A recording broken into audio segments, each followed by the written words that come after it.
There's actually a lot in common between scheduling time with a potential friend and an actual friend, and so I just want to start by reiterating my top 6 tips that I previously mentioned on that first.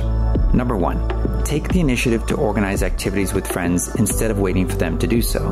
Number 2, be enthusiastic when you suggest to hang out, since you are competing with their other obligations, commitments, and their other friends. Number 3, don't lose the momentum, since it's good to meet up with a friend on a regular basis in order to keep the friendship strong.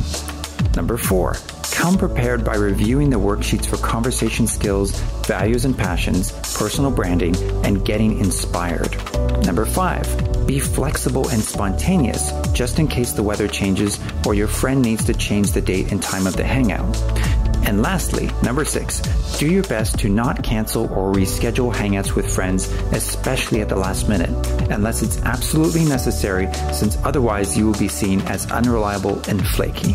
Of course, one of the most important decisions you need to make is who of your friends would you like to hang out with one-on-one.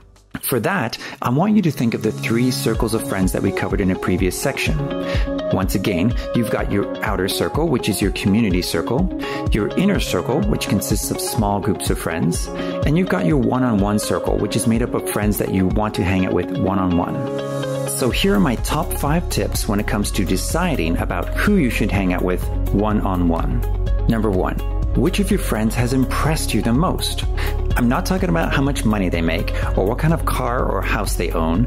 I'm talking about their strength of character, obstacles that they've overcome, and their conversation skills.